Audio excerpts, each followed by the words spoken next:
Premier ministre Daniel Kablan-Duncan a effectué ce jeudi une visite de travail à la mine d'or de Tongon dans le département de Mbengue. Depuis son entrée en production en 2010, cette mine d'or a enregistré une production de 29 tonnes. Nous en parlerons dans quelques instants. Sur cette licence octroyée pour l'exploitation de la téléphonie mobile en Côte d'Ivoire, seulement 3 opérateurs donnent satisfaction selon le ministère des Technologies de l'Information et de la Communication qui annonce une probable fusion des 4 autres opérateurs. La ministre de la Solidarité, de la Famille et de l'Enfant demande aux parents d'élèves d'être responsables face au phénomène des enlèvements d'enfants. Elle invite les parents à surveiller leurs enfants, à contrôler leurs déplacements. Vous entendrez Anne-Désirée Oloto dans ce journal. Marche de protestation au Sénégal, à Dakar. Le Parti démocratique sénégalais de l'ancien président Abdoulaye Wade demande la libération de son fils Karim Wade. Des manifestants arrivent. Mesdames et messieurs, bonsoir et bienvenue dans cette édition. À cette titre, il faut ajouter la qualification du Ghana pour la phase finale de la Coupe d'Afrique des Nations de football. Les Black Stars ont battu la Guinée équatoriale par le score de 3-0. La finale opposera donc la Côte d'Ivoire au Ghana le dimanche 8 février prochain. Comme tous les jeudis, la rédaction vous propose un dossier. Celui d'aujourd'hui sera consacré à la ponctualité. Ponctualité au travail, ponctualité à un rendez-vous. Les Ivoiriens sont-ils ponctuels? C'est le sujet que vous propose le service société de la rédaction dans une dizaine de minutes. À l'invitation du président français, le chef de l'État, le président Alassane Ouattara est à Paris depuis hier où il prendra part au lancement de la Fondation franco-africaine pour la croissance prévue demain vendredi à Bercy, le ministère français de l'économie et des finances. Abiba Dambélé, vous êtes déjà sur place à Paris. Bonsoir. Abiba? Oui, bonsoir David. Alors, la première question... Abiba? Oui, je D'accord. Le lancement de la Fondation franco-africaine est bien une idée qui a germé au sommet de l'Élysée en 2013. David. Bien entendu. Retenez que le principe de la Fondation franco-africaine pour la croissance a été validé par le président de la République française, François Hollande, lors du sommet de l'Élysée pour la paix et la sécurité en Afrique. Sommet qui s'est tenu, vous le rappelez à l'instant, le 6 décembre 2013. Et c'est Lionel Zinsou, économiste franco-béninois et président de PAI Partenaires, qui a été chargé de sa préfiguration. La Fondation franco-africaine pour la croissance aura pour vocation d'intensifier les relations économiques entre l'Afrique et la France. Elle s'appuie sur le rapport de l'ancien ministre français des Affaires étrangères, Hubert Védrine, rapport intitulé « Un partenariat pour l'avenir ». 15 propositions pour une nouvelle dynamique économique entre l'Afrique et la France. Ce rapport a été remis en marge du sommet de l'Élysée qui s'est tenu précisément le 4 décembre 2013 au cours du forum pour un nouveau modèle économique de partenariat entre l'Afrique et la France. Et Abiba, quelles sont les principales actions identifiées dans le cadre des activités de cette fondation? Disons 15 propositions comme annoncé. Les 4 principales pistes d'action peuvent être dégagées. La formation du capital humain avec un financement de 3 millions d'euros pour la formation professionnelle. La coopération dans le domaine financier afin d'améliorer les systèmes financiers et préciser l'évaluation du risque pays, et puis également la coopération dans le domaine culturel et les partenariats dans le domaine du numérique, David. Alors, Abiba, peut-on avoir une idée des participants? Le président Alassane Ouattara, on le sait, est présent, mais est-ce qu'il y aura d'autres chefs d'État? Oui, 4 chefs d'État africains sont présents à Paris pour le lancement de cette fondation.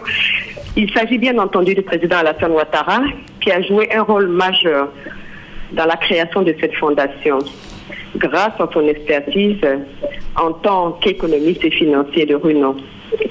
Il aura à ses côtés le président gabonais Ali Bongo Ondimba, le président sénégalais Macky Sall et le président kenyan Uhuru Kenyatta, dont c'est la première visite en France depuis son élection.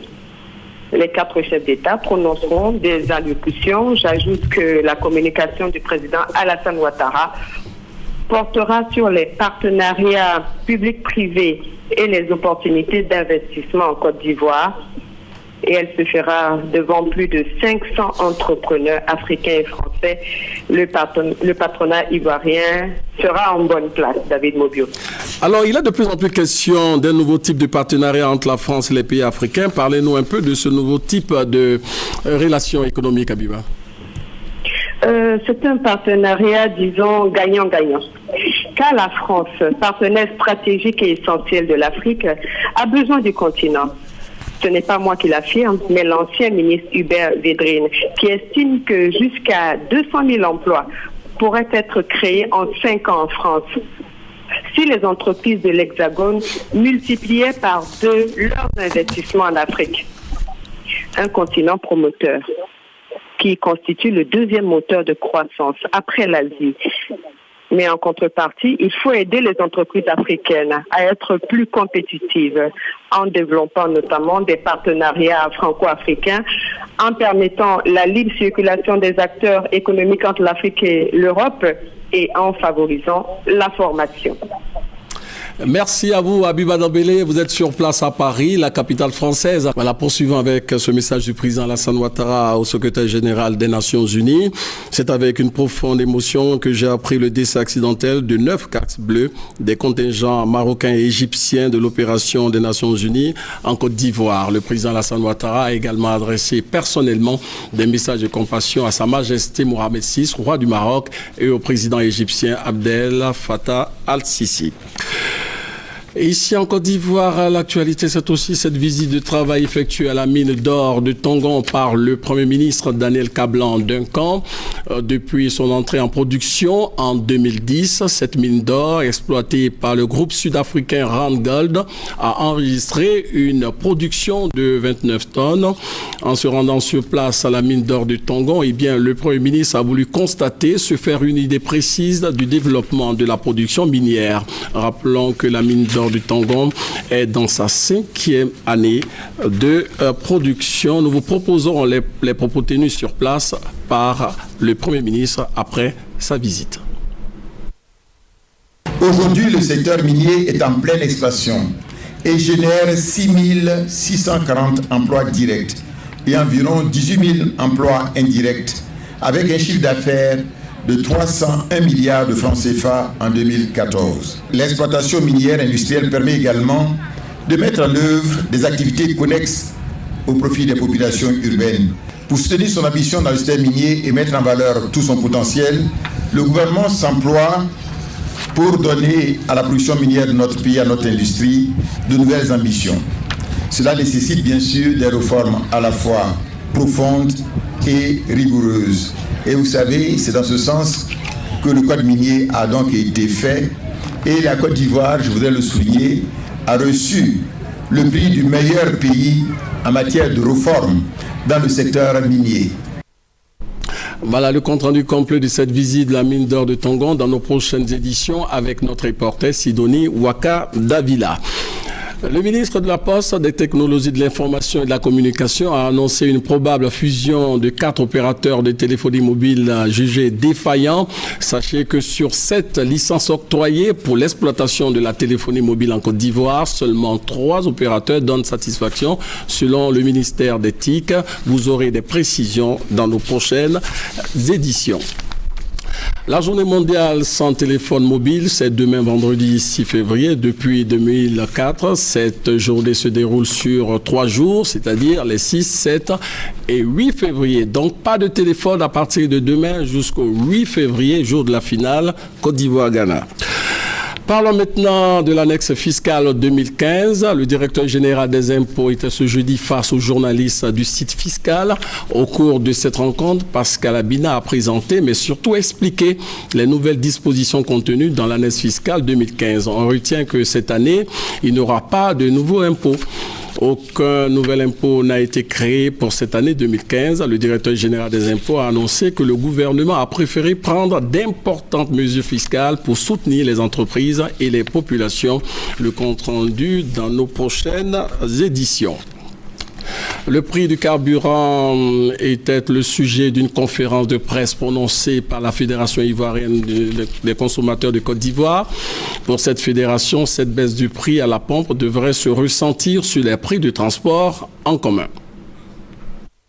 35 francs CFA, c'est la baisse observée sur le prix du litre de gasoil en 3 mois. La Fédération ivoirienne des consommateurs se désole de ne noter aucun changement dans les tarifs de transport en Côte d'Ivoire. Depuis 3 mois qu'on diminue le gasoil, on prend Baka, on prend Woro, on prend Car, les gens ne diminuent pas le transport. Alors que quand on met 10 francs seulement sur le gasoil matin, d'ici 15 heures, tous les chauffeurs augmentent le prix du transport. Les membres de la fédération s'indignent de cette situation. Elle n'est pas selon eux à l'avantage du consommateur. Il n'y a pas un seul secteur où l'on a dit, bon, comme on paye 35 francs de moins, maintenant nous allons répercuter ça sur le consommateur. Alors que le mécanisme automatique qui permet aujourd'hui de réduire le prix du carburant, ça devait être un bonheur partagé entre les transporteurs et les consommateurs.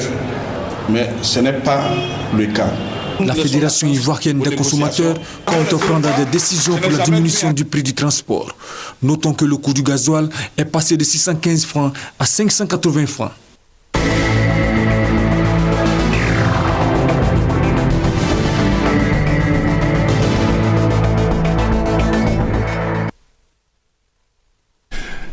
Le respect des horaires par les Ivoiriens sur les lieux de travail, de rendez-vous, de cérémonies est bien une équation souvent difficile à résoudre. De façon générale, selon des observateurs, les Ivoiriens n'ont pas la notion du temps. Les Ivoiriens ne respectent pas l'heure des rendez-vous. C'est le dossier d'aujourd'hui. Sur les lieux de travail, le non-respect des horaires se fait sentir. Une situation qui a souvent des conséquences néfastes. C'était dans un cabinet de notaire. Et la secrétaire d'alors, elle venait d'être recrutée. Elle était à son premier jour de service.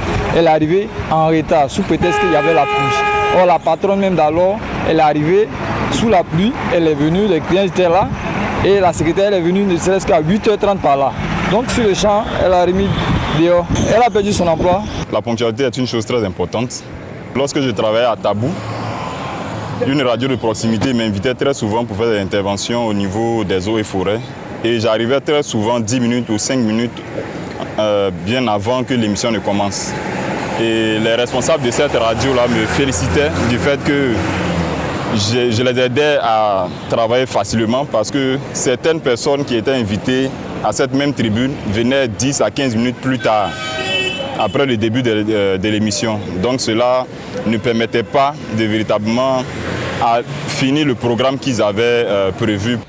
Pour certains responsables de l'administration, le retard a des répercussions sur la productivité de l'entreprise. Le respect des horaires de travail participe au rendement de l'entreprise. Les tests des lois définissent les horaires de travail.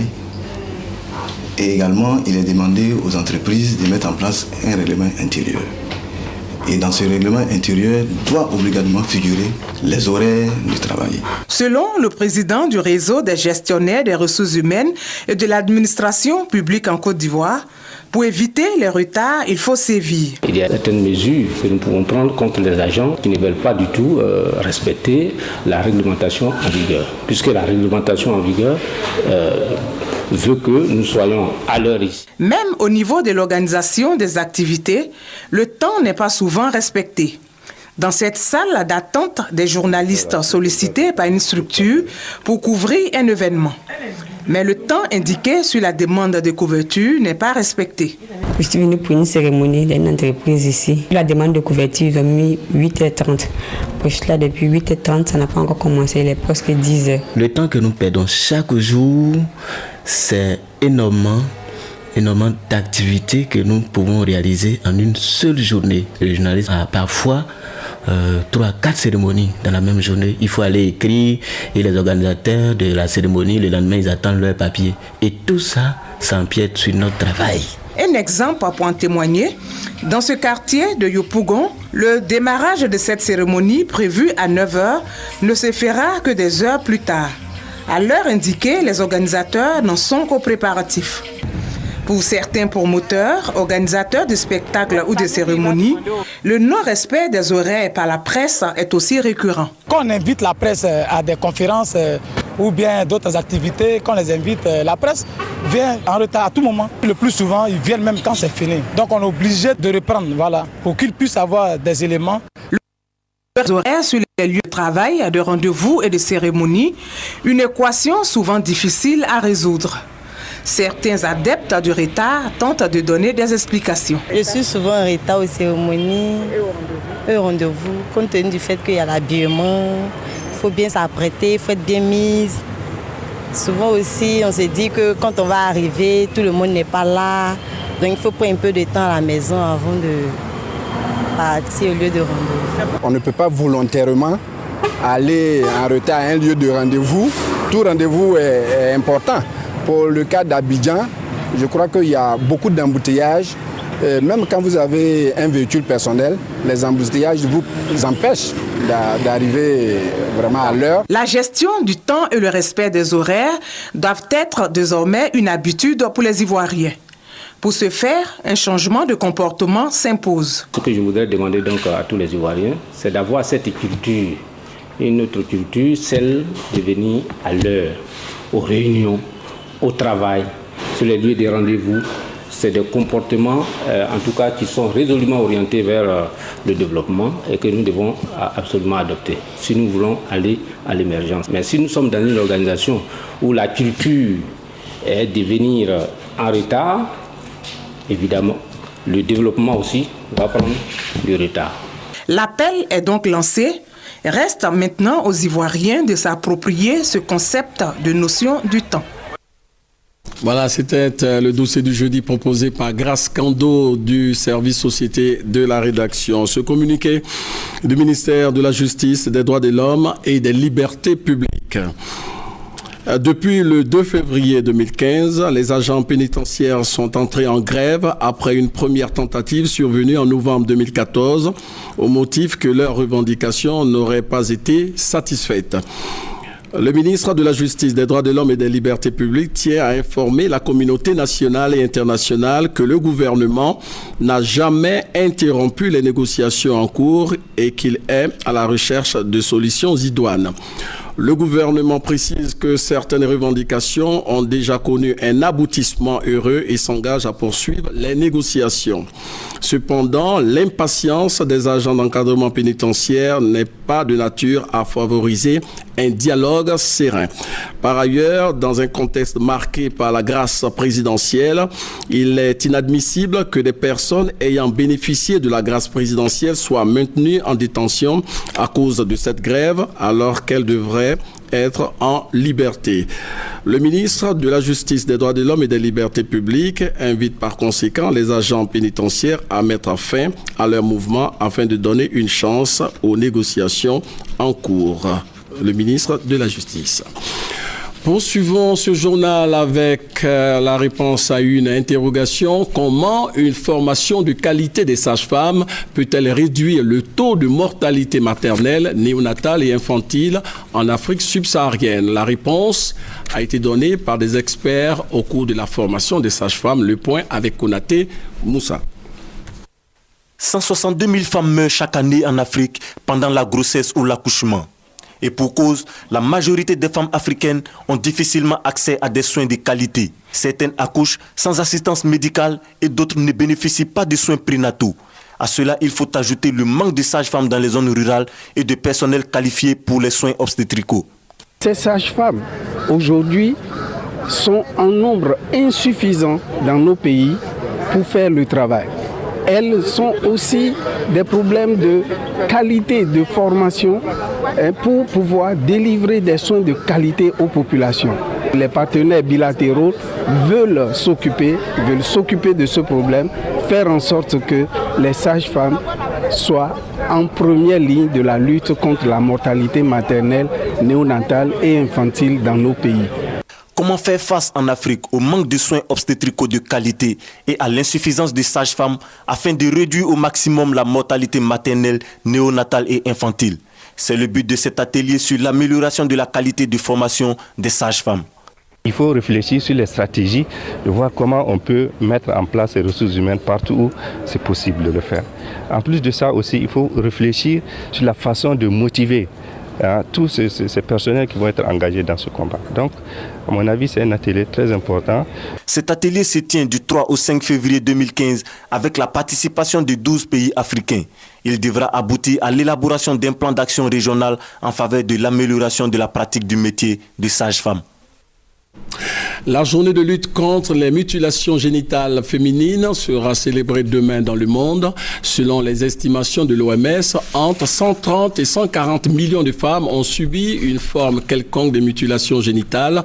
La Côte d'Ivoire est un des pays d'Afrique les plus touchés par la pratique de l'excision et on estime à 36% le nombre de femmes excisées dans le pays. Demain, la déclaration de sensibilisation du gouvernement ivoirien.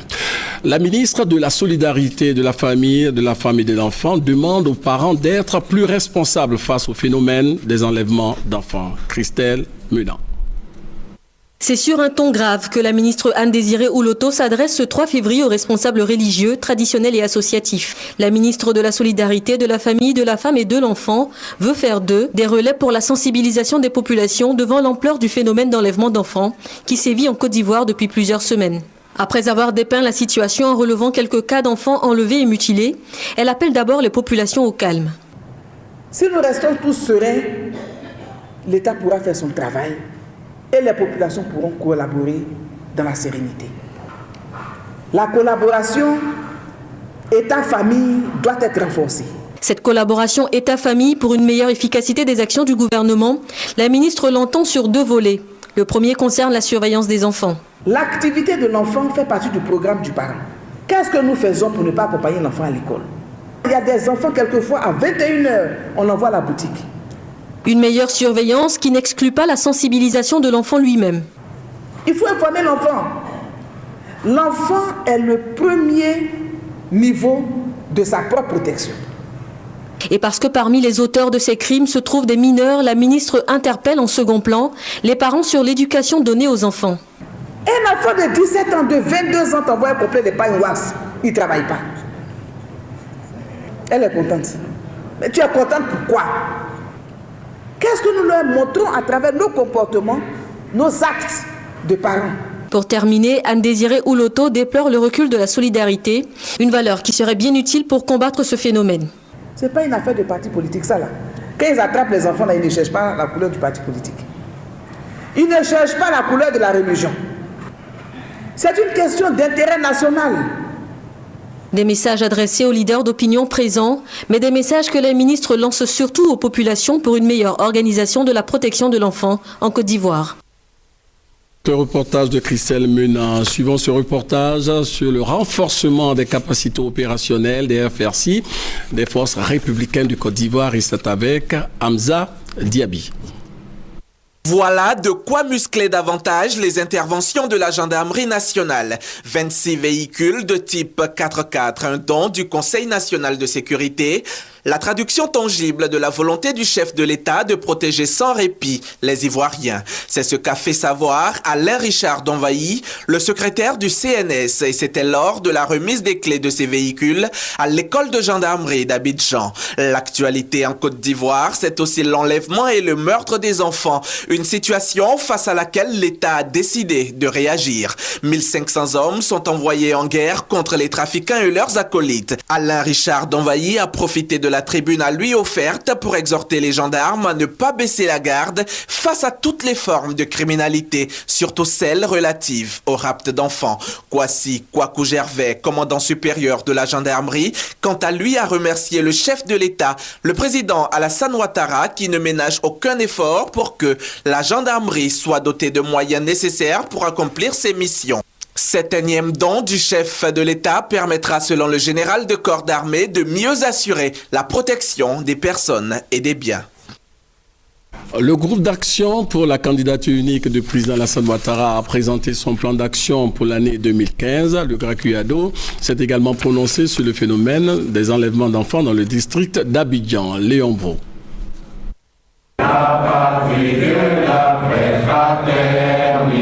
50 nouveaux hommes avec à leur tête toujours Jean-Blé Guirao et son premier vice-président Pascal Brouaka pour conduire le groupe d'action pour la candidature unique du président Alassane Ouattara jusqu'à la réélection de ce dernier. D'ici à mai prochain déjà, le GRACUADO va investir le pays pour sensibiliser sur les actions du chef de l'État. Les représentations locales du mouvement seront installées à cette occasion et les rencontres avec les institutions, les structures gouvernementales et les partis politiques multipliées. Il s'agira d'échanges, soit pour dissiper, soit pour remonter au président Alassane Ouattara les éventuelles situations susceptibles de compromettre sa victoire. Sur la question, le cas des 97 omis de la liste des 3000 enseignants contractuels récemment recrutés à la fonction publique a été fustigé. Idem pour les 817 agents des eaux et forêts, encore en attente de recrutement, l'annulation des résultats du concours de l'ENA et les grincements de dents au sein du RHDP relativement à la candidature unique du chef de l'État. Le GRACU est né pour que le président Ouattara soit candidat unique du RHDP, pour qu'il y ait des élections apaisées en 2015. Ceci étant dit, nous avons un devoir de vérité à le président de la République. Vous savez très bien que lorsqu'un chef n'a pas les informations réelles de la base, il est sur des nénuphars. Nous ne voulons pas que le président Ouattara soit sur des nénuphars parce qu'il fait un grand travail pour la Côte d'Ivoire, un gigantesque travail pour la Côte d'Ivoire. C'est pour cela, partout où nous passons, nous remontons les informations. Aussi évoqué les enlèvements d'enfants, le président du GRACUADO condamne le phénomène et invite à faire confiance au gouvernement et au président Alassane Ouattara qui s'active pour trouver une solution définitive, non sans mettre en garde contre toute récupération politique. L'actualité en Côte d'Ivoire marquée par la reprise et la poursuite du dialogue ivoiro-ivoirien dans le cadre de la réconciliation post-crise. Les questions du financement des partis de l'opposition étaient ce jeudi à l'ordre du jour, nous dit notre reporter Alexis Ouedraogo. Reprise ce jeudi du dialogue politique. Au centre des échanges, le financement des partis politiques, le statut de l'opposition et les questions électorales. Au terme du huis clos, Pascal Afin-Guesson s'est réjoui de l'avancée des discussions. Le gouvernement entend financer de façon exceptionnelle les partis politiques se présentant aux échéances électorales 2015. Nous avons donc pour cette opération spéciale et particulière discuter des modalités, des critères de financement, des critères d'éligibilité et de l'enveloppe que le gouvernement entend mettre à la disposition des partis politiques. La semaine prochaine, le ministre d'État, les ministres d'État, les membres du gouvernement nous ont promis que sur la base de ces propositions, des quotas alloués aux différents partis politiques seront connus dès la semaine prochaine. S'agissant du statut de l'opposition, des dispositions devraient être mises en œuvre. Elles portent sur le droit à l'information, à l'interpellation, à la liberté d'expression et à la sécurité. Le tout appuyé d'une obligation d'agir pour la consolidation de la paix dans le pays. Au cours des échanges, le principe d'un chef de l'opposition a été mis sur la table. Il a été battu en brèche, une représentation protocolaire étant mieux appréciée. Autre point évoqué, le code électoral, le vote électronique, la réconciliation, des points étudiés en vue d'aplanir les zones d'ombre et atteindre des élections crédibles en 2015. Les questions factuelles ont été traitées, notamment les questions du dégel des comptes.